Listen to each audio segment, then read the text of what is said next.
بسم اللہ الرحمن الرحیم۔ سامعین کرام، آپ دیکھ رہے ہیں ون اسلامک ٹی چینل۔ آج ہم مزید ایک نئی معلوماتی ویڈیو لے کے آپ کے پاس آئے ہیں۔ دعا ہے اللہ کریم آپ سب کو دین و دنیا کی بھلائی نصیب فرمائے۔ آئیے اپنے موضوع کی طرف بڑھتے ہیں، پہلے آپ ایک ویڈیو سماعت فرمائیں۔ اللہ نے کہا لَقَدْ مَنَّ اللَّهُ عَلَى الْمُؤْمِنِينَ إِذْ بَعَثَ فِيهِمْ رَسُولًا۔ یہ اللہ کا مومنین پر احسان ہے کہ رسول ان میں آیا۔ یہ رسول کا احسان نہیں ہے کہ اس نے اللہ کا تعارف کروایا۔ ہاں، یہاں بالکل الٹ بات ہو رہی ہوتی ہے۔ اب تو رسول والی بات بھی نکل گئی، اب تو یہ بابوں میں ہی آ کے الجھے ہوئے ہیں، کہتے ہیں بابوں نے تعارف کرایا اللہ رسول کا ہمیں۔ جی تو سامعین، کس طرح دلیرانہ انداز سے یہ مرزا انجینئر جو ہے اپنی گفتگو میں نبی پاک صلی اللہ علیہ وسلم کے احسان سے روح گردانی کر رہا ہے، جبکہ اس کائنات کا ذرہ ذرہ احسان مصطفیٰ صلی اللہ علیہ وسلم کے طفیل وجود میں آیا۔ ہر ذی شعور انسان اس بات کو تسلیم کرتا ہے کہ ہمیں اللہ تبارک و تعالیٰ کی پہچان بھی نبی پاک صلی اللہ علیہ وسلم کی طفیل ہوئی، یہ بھی حضور صلی اللہ علیہ وسلم کا ایک احسان ہے۔ تو مزید اس عالم دنیا کے اندر نبی پاک صلی اللہ علیہ وسلم کا جو اس انسانیت پر بے شمار احسانات ہیں، امت پر آپ کے احسانات بے حد و بے شمار ہیں، کیونکہ اللہ تعالیٰ کی ذات و صفات کا علم، اس کی خوشنودی کے حصول اور ناراضگی سے بچنے کے طور طریقے کا علم ہمیں سرکار دو جہاں صلی اللہ علیہ وسلم کے واسطے سے ہی عطا ہوا۔ یہ حضور کا ایک احسان ہے۔ اگر اس امت کو بہترین امت کہا گیا تو یہ نبی پاک صلی اللہ علیہ وسلم کا فیضان و احسان ہے۔ جس طرح تمام مخلوقات میں سب سے افضل و اکمل نبی اکرم صلی اللہ علیہ وسلم کی ذات ہے، اسی طرح تمام امتوں میں بہترین امت یہ آخری امت ہے، یہ بھی حضور صلی اللہ علیہ وسلم کا احسان ہی ہے۔ رسول اللہ صلی اللہ علیہ وسلم کی ولادت سے پہلے انسانیت بالکل ذلیل تھی، حقیر تھی، ذلیل تھی کہ خود انسان کی نظر میں انسانیت کی کوئی قدر و منزلت نہ تھی۔ اس کی پستی و خواری کا یہ حال تھا کہ بہت سے حقیر و ذلیل حیوان اس مقابلے میں عزیز و محترم تھے۔ ان کی حفاظت اور نگہداشت کا اہتمام تو تھا، مگر اس کا نہیں تھا۔ اس کا خون تو ہر شے سے ارزاں تھا، معمولی باتوں پر ہزاروں ہزار خون بہا دیے جاتے اور کوئی معنی نہیں رکھتا تھا۔ کبھی تو کسی جمادات یا حیوان کی بھینٹ چڑھا دیا جاتا، تو کبھی رقص و سرور کی محفل میں اس انسان کا خون بہا دیا جاتا، جب کبھی کسی ظالم و جابر نظام و ظلم و استبدال قائم کرنے کے لیے اسے زینہ بنا دیا جاتا۔ بہرحال انسانیت ذل و پستی کا شکار تھی اور اسی انتہا پر تھی کہ نبی پاک صلی اللہ علیہ وسلم کی ولادت ہوتی ہے۔ تو آپ اس انسانیت کو انسان بنانے کے لیے جب تشریف لاتے ہیں تو آپ کی طفیل پستی و خواری کی اس قار سے نکل کر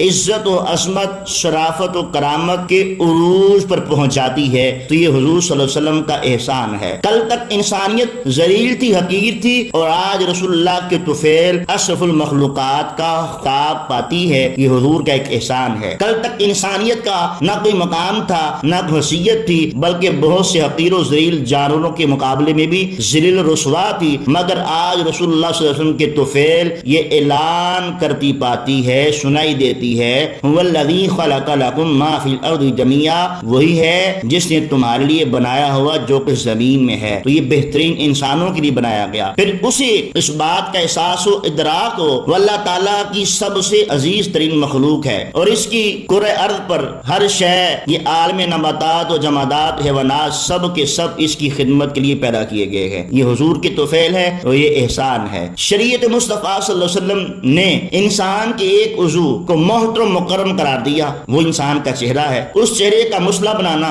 اس کی تشبیہ بگاڑنا یہ بری بات ہے۔ اس کے چہرے پر مارنا بھی جرم و قرار دے دیا گیا۔ اس کے جسم کے کسی حصے کی بے یا اس سے کسی طرح کا فائدہ اٹھانا حرام قرار دیا گیا۔ ذرا آپ شریعت کی زبان میں اس کی دلیل تو دیکھیں۔ فقہی کتب میں سے اس کی دلیل اس انداز میں بیان کی جاتی ہے کہ انسان کا جو چہرہ ہے اس کو بیان فرمایا لقد خلقنا الانسان فی احسن تقویم، ہم انسان کو بڑی خوبصورتی سے بنایا ہے۔ اب یہ بنانا بھی مصطفیٰ کریم کے صدقے سے ہے، یہ حضور کا احسان نہیں تو کیا ہے۔ ایک عام انسان کے ساتھ اس سنہرے اصول کا جب یہ تقاضا ہے وہ جو ہمارے آقا صلی اللہ علیہ وسلم ہیں، سب کے مولا ہیں، بلکہ اس امت کے نبی اور رسول صلی اللہ علیہ وسلم ہیں، جو اپنی اعلیٰ شفقت کامل رحمت کے سبب امت کو، ہم سب کو ہر مقام پر یاد رکھتے ہیں، یہاں تک کہ معراج کی رات بھی ہمیں نہ بھولے، اپنے رب سے دعائیں کرتے رہے، ہمارے لیے آسانیاں پیدا کرتے رہے، عذاب سے بچاتے رہے، بہت سی مصیبتوں سے نجات دلائی، یہاں تک کہ خود رب کریم نے آپ صلی اللہ علیہ وسلم کے اس فکر امت کو قرآن پاک میں یوں بیان فرمایا، عزیز علیہ ما عنتم حریص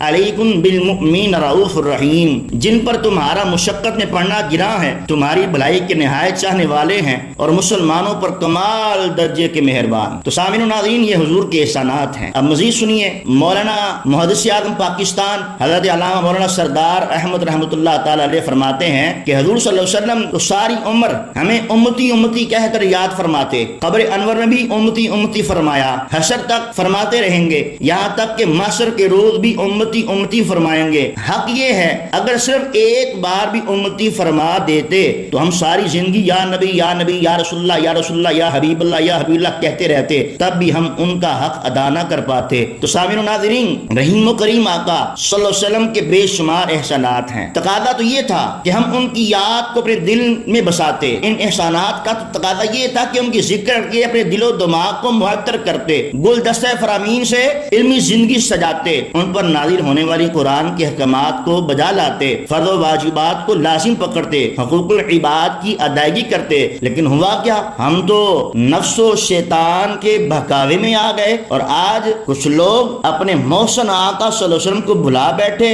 اور یہ سارے حضور کے احسانات کو بھول گئے کہ ہم پر کتنے حضور کے احسانات ہیں، اور کس طرح ڈٹھائیت کی نظر میں، کس طرح ڈھیٹ پن کی وجہ سے یہ ڈھیٹ شخص جو ہے نبی پاک صلی اللہ علیہ وسلم کے احسان کا منکر ہو رہا ہے۔ کیا یہ نبی پاک صلی اللہ علیہ وسلم کا احسان کا بدلہ یہ ہے کہ نبی پاک صلی اللہ علیہ وسلم کو چھوکری کے لفظ سے پکارا جائے؟ ہرگز نہیں۔ کیا یہ حضور صلی اللہ علیہ وسلم کے احسان کا بدلہ ہے کہ نبی صلی اللہ علیہ وسلم کو اپنے جیسے سمجھا جائے؟ ہرگز نہیں۔ کیا یہ امت کے خیر خواہ آقا صلی اللہ علیہ وسلم کے احسان کا بدلہ ہے کہ نبی صلی اللہ علیہ وسلم کے اصحاب کا مذاق بنایا جائے؟ ہرگز نہیں۔ کیا یہ امام الانبیاء صلی اللہ علیہ وسلم کے احسان کا بدلہ ہے کہ نبی پاک تو اپنا پیشاب بھی نہیں روک سکتے؟ ہرگز نہیں۔ یہ مردود انجینئر نبی پاک صلی اللہ علیہ وسلم کے احسان نہیں مانتا، پر اپنے بابے کا احسان ضرور مانتا ہے۔ سنیے ذرا مولانا ساق صاحب کا میرے اوپر ایک بہت بڑا احسان ہے، چلے میں آپ کو حدیث نعمت کے طور پہ کیمرے میں بتا دیتا ہوں۔ دیکھیں، یوٹیوب کی دنیا میں تو ہمیں کوئی جانتا نہیں تھا جب ہم نئی میری ویڈیوز آئیں، تو جب میری ویڈیو ریکارڈ ہوئی نا حسینیت اور زیدیت کا تحقیقی جائزہ مسئلہ 61، تو فات بھائی نے جب ویڈیو سنی نا تو انہوں نے مجھے کہا جی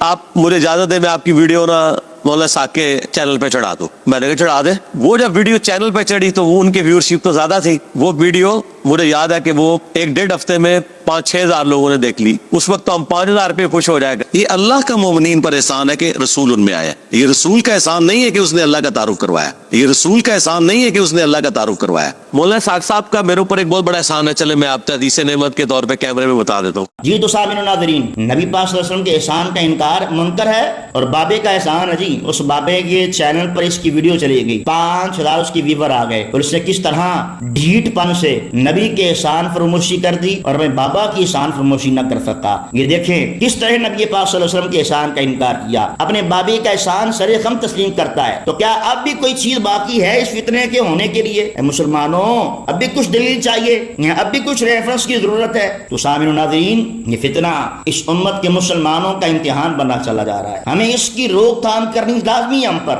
یقین مانیں، اگر ہم یہ کام نہیں کریں گے تو اللہ کسی اور کو لے آئے گا، کیونکہ اللہ قادر مطلق ہے۔ تو ہمیں چاہیے ہم اس کی روک تھام کے لیے اس طرح کی مزید ویڈیو لوگوں تک پہنچائیں، اور میری گزارش ہے کہ آپ احباب سے اس ویڈیو کو جتنا بھی زیادہ ہو سکے شیئر کریں، اپنے دوستوں تک پہنچائیں، عام و خاص تک پہنچائیں۔ اس لیے تو سید اعلیٰ حضرت امام احمد رضا خان نے کیا خوب فرمایا تھا، آج لے ان کی پناہ، آج مدد مانگ ان سے، پھر نہ مانیں گے قیامت میں اگر مان گیا۔ ارے انہیں جانا انہیں مانا، نہ رکھا غیر سے کام، للہ الحمد میں دنیا سے مسلمان گیا۔ اور تم پر میرے میرے آقا کی عنایت ہی نہ سہی۔ او جہلم والو، او جہلمی اکیڈمی کے ناہنجار سٹوڈنٹو، تم پر میرے آقا کی عنایت ہی نہ سہی۔ او جہلم کے خسرو، تم پر میرے آقا کی عنایت ہی نہ سہی۔ او مرزائی کے ہم نواؤ، تم پر میرے آقا کی عنایت ہی نہ سہی۔ او ایران کے گمشتو، تم پر میرے آقا کی عنایت نہ سہی۔ او جہلمیوں، کلمہ پڑھانے کا بھی احسان گیا۔ آج جہلم والو، او جہلم کی اکیڈمی والو، ریسرچ کی اکیڈمی والو، کلمہ پڑھانے کا بھی احسان چلا گیا، کلمہ پڑھانے کا بھی احسان گیا۔ اب کوئی دلیل باقی ہے؟ اب کوئی ریفرنس چاہیے یا اور کوئی ضرورت ہے اس کے فتنہ ہونے کی؟ کوئی جو چیز باقی بچی ہے جو اس کا فتنہ ڈکلیئر کرے؟ تو سامعین و ناظرین، کبھی صحابہ کرام، کبھی اہل بیت اطہار، کبھی اولیاء اللہ، کبھی نبی پاک صلی اللہ علیہ وسلم کی ذات، کبھی والدین، کبھی ماں، کبھی قرآن، تو یہ شے کوئی نہیں ہے۔ ہاں جی ہاں، اب دیکھیں نا، اس کی ویڈیو میں ایک بات ملتی ہے کہ آج کے دور میں اوپر دیکھ کے قرآن پاک پڑھنے والا صحابہ کرام کے دور سے زیادہ اس کو ثواب ملتا ہے۔ حالانکہ شریعت مصطفیٰ تو یہ کہتی ہے اگر انسان ساری زندگی بھی عمل کر لے، اللہ کی رضا حاصل کر لے، مکے بیٹھ کے سجدے کرے، قرآن پڑھے، تو پھر بھی صحابہ کرام کی ایک ذرے برابر جو ہے جنہوں نے نیکی کی ہے اس تک نہیں پہنچ سکتا۔ اس کا کیا کہنا ہے؟ تو سامعین و ناظرین، اللہ پاک ہمیں اس فتنے سے محفوظ فرمائے۔ میری آپ سے گزارش ہے اس ویڈیو کو زیادہ زیادہ شیئر کریں، لائک کریں، کمنٹ کریں، دیکھتے رہیے ون اسلامک ٹیچ چینل۔ جزاکم اللہ خیرہ۔